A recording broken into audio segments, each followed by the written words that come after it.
I'm Charlotte Owenberg, editor of the UN Climate Champions website Race to Zero. I'm thrilled to be joined today by Sophie Howe, Wales's Future Generations Commissioner. Wales is the only and first country in the world to have legislated to protect the interests of future generations. So I'm very excited to be talking to you today, Sophie. Could you tell me a bit about the origins of the Act and how this came about? So Wales has a long history with sustainable development. When the Welsh Parliament was created, it was written into the Government of Wales Act that sustainable development should be a central organising principle. The reality of that, though, is that that meant that the Environment Minister would report once a year. It wasn't really seen as everyone's business. And so there was a real kind of frustration in government that this was not really reaching all departments of government. And so Wales decided to legislate not just to make that a mandatory requirement on government, but all of our main public institutions. So in 2016, the Wellbeing of Future Generations Act came into force. It does a number of things. It takes the UN SDGs and puts them into statute with a kind of Welsh interpretation, if you like. And it also establishes a Future Generations Commission. So my job, as independent of government, is to oversee how this legislation is being implemented and how our government and other institutions are ensuring that they're meeting today's needs without compromising the ability of future generations to meet their own needs. So what does this mean for the climate crisis? So you've said that Wales spends about 1% of its budget on decarbonisation. It's quite low. What does the Future Generation Act bring to helping mitigate the effects of climate change and adapt to climate change? Well, first of all, it sets out a new definition of prosperity in Wales, which takes us completely away from this insatiable quest for growth and focus on GDP. So our definition of prosperity in Wales is a productive, innovative, low-carbon society which uses resources efficiently and proportionately, including acting on climate change. So when we're thinking about how we spend our money and how we support our economy, it has to be done within that context. What we've also seen is, part of my role is to hold the government to account and call them out when they're perhaps not acting in the interests of future generations. And I've been doing that quite regularly in terms of spending decisions. So there was one particular spending decision that was going to be taken where all of the Welsh Government's borrowing capacity was planned to be spent on a road extension. And I intervened in that and said, actually, that's not in line with the Future Generations Act. You need to be spending your money differently. It's not in line with our definition of prosperity. It's not in line with our definitions of ecological resilience in the Act, or indeed a healthier Wales or a more equal Wales. And actually, that decision was stopped.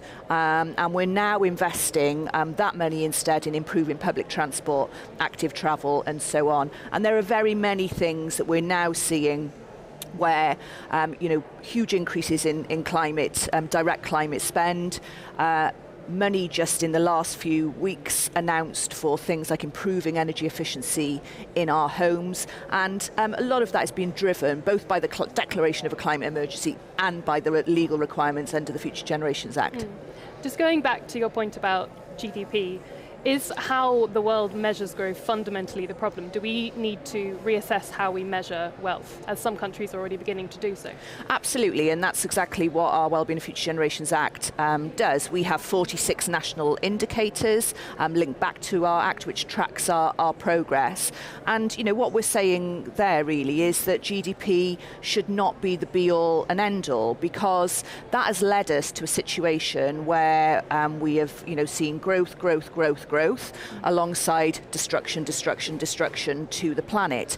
So our Act requires our institutions to improve the social, economic, environmental and cultural well-being of Wales, that addition of culture, not in the SDGs. And all of those things, all of those pillars of well-being are on an equal footing. So we can no longer in Wales have a situation where we take decisions in the interests of economic growth whilst damaging other aspects of well-being. It's extremely bold and extremely impressive, and it seems to run counter to this short-term nature of politics and economics. So is that the biggest challenge, to overcome short-termism and to think about the future generations? Do you see that more countries are going to adopt the similar goals, and do you feel like companies need to start getting on board with this future generations idea, start putting the future generation first rather than the next 4 years?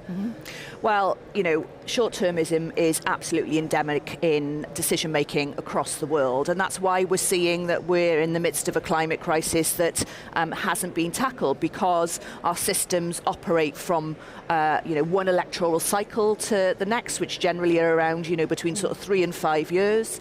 It operates on annual budgets, for example, and that is all completely counterintuitive to taking this long-term approach. And it's absolutely why our future generations, our Greta Thunbergs or our Poppy Stowell-Evans, who is the Welsh equivalent of Greta Thunberg, why they are calling us out, because they're saying you need to ensure that your decisions are actually leaving a planet behind for us to live on. And so I think that short-termism absolutely needs to be tackled.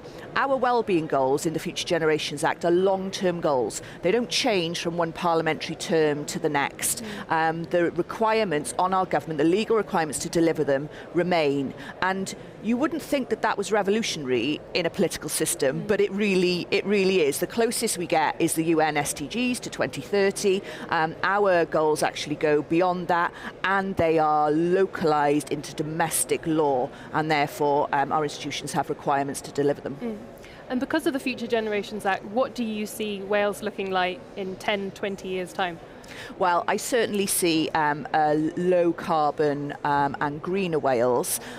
Wales was at the forefront of the Industrial Revolution. In fact, the first £1 million cheque for coal was signed in Wales. And now we have aspirations to be at the forefront of the low carbon revolution. So I would like to see a national nature service in Wales where we're pairing young people with the jobs in restoring nature. I would like to see a new way of upskilling our young people. In fact, we have a new school curriculum in Wales with one of the core pillars of it being to create ethical and informed citizens, because we recognise that we are not just global consumers, we are global citizens, and we have a well-being goal to be a globally responsible Wales.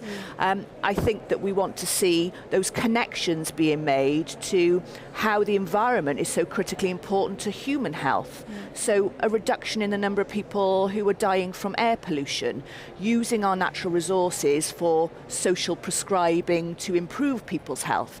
That's the sort of vision that we have in Wales, alongside a completely different approach to the economy beyond GDP, focusing on foundational services and industries which are important to the well-being of Wales as well as to the economy of Wales. And does it involve everybody, from citizens to companies to banks? Or is it just politics? Who needs to be part of this transformation? Well, everyone needs to be part of it. The legal duties apply to our public sector institutions, the government, our local authorities, our health institutions, and so on. But what we're seeing increasingly is that business in Wales are seeing that consumers are calling for this. What it provides is almost a national mission for Wales that people can get behind. And increasingly businesses are starting to adopt that. If they don't want to adopt it, they're being required to if they want to do business with the public sector through procurement, through contracting, and so on.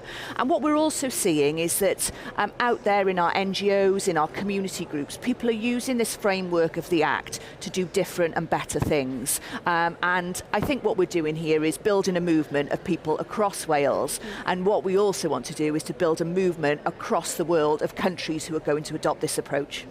And last question, how important is female leadership in tackling the climate crisis, do you think?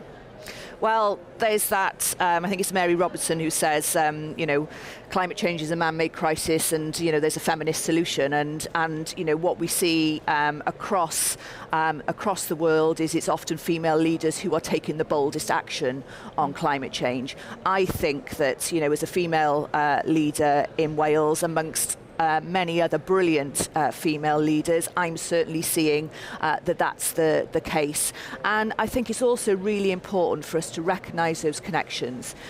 Climate justice is a racial justice issue, it's a social justice issue, it's a feminist issue, and therefore those people, those communities need to be involved in finding the solutions, and actually beyond that they need to be in leadership roles leading on delivering those solutions. Sophie Howe, thank you so much for your time.